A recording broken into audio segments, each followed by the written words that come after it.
And joining me now is Chris Bedford, senior editor at the Federalist and co-founder of RightForge. Chris, welcome back. Great to see you as always. As we heard from Owen, there have been further developments in the Durham investigation. What more can you tell us, and why is it significant?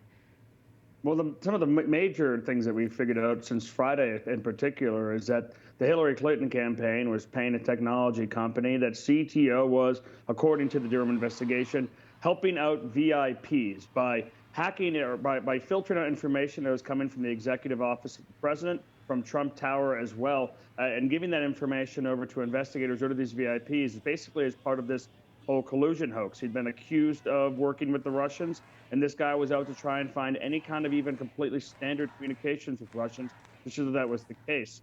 This firm has only been hired 2 times ever before. Once was by the Hillary Clinton campaign, and the second time was by the Biden campaign. All right, I want to shift gears here for just a moment. Virginia Governor Glenn Youngkin signed legislation this afternoon making masks optional in schools regardless of mandates by school boards. This comes after a number of states and cities, including D.C. here, loosened their COVID restrictions earlier this week. Chris, what are your thoughts on that, and what do you think this all signals?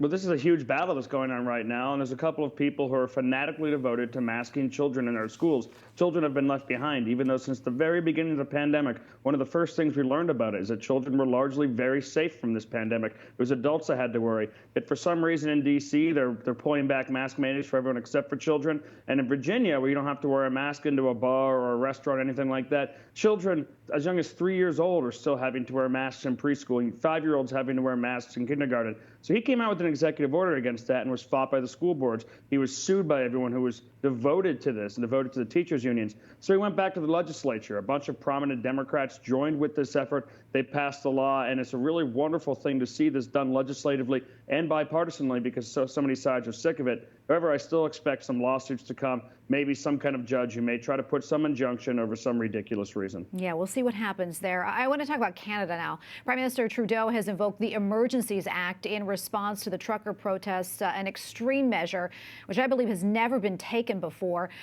Canada's Deputy Prime Minister explained that the Emergencies Act extends to cryptocurrency, saying, quote, "We are broadening the scope of Canada's anti-money laundering and terrorist financing rules so that they cover crowdfunding platforms and the payment service providers they use. These changes cover all forms of transactions, including digital assets such as cryptocurrency." Chris, your thoughts? This is a massive overreach, and it's something that's gone well beyond anything we've ever seen. This is a protest that's extremely inconvenient and is causing a lot of snarls up in Canada from these people who are, very inconveniently to them, losing their jobs over a mandate, over the vaccine mandates they're being forced on, inability to actually work and inability to make a living. That's the cause of this protest. And for him to go there and start having the opposition funds, the funds of opposition parties seized by going to the Five Eyes, including the United States and England, and saying, help us seize these funds, by going to the banks saying, help us seize these funds, is really a step too far. And if you've been following some of the parliamentary footage that's come out, it looks like he's not getting applause from even his own party, and the opposition parties are very, very strongly against him. But he is continuing smugly. I think we are witnessing the end of the Trudeau government. Yeah, I know hackers also released a list of donors for Gibson Go, and now the platform is calling on the FBI, that is, for an investigation. What's the latest on this? And talk to us about how RightForge is involved. There's a hacker who's been, as recently today, taking credit for having hacked these people. Their crimes, according to him, were donating to a protest that he didn't like, so he exposed personal information. RightForge was working with Gibson Go at the very beginning of this, starting February 5th until this past Friday, when they decided they would rather go with their own internal team. So we were happy to work with them for that week and get them secure at that time and help them scale up their operation. But then we had a difference of how to move forward. They decided to go with their internal team, and very sadly, they were hacked over the weekend. Gibson Go is a company run by good Christian people who are trying to do a very good thing here, and they've got a lot of enemies out there. So I really do wish them all the best in their future endeavors. Yeah, and Chris, before I let you go, talk to us about what else you're following right now. A lot going on.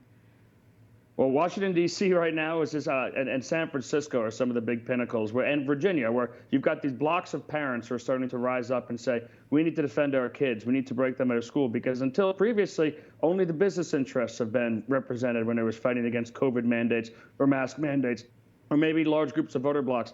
Now we need to mobilize a parent base. We saw that in the recall elections in San Francisco that went after, removed 3 of the school board members by more than 70% each. We saw that in the bipartisan mask mandates that are going on right now.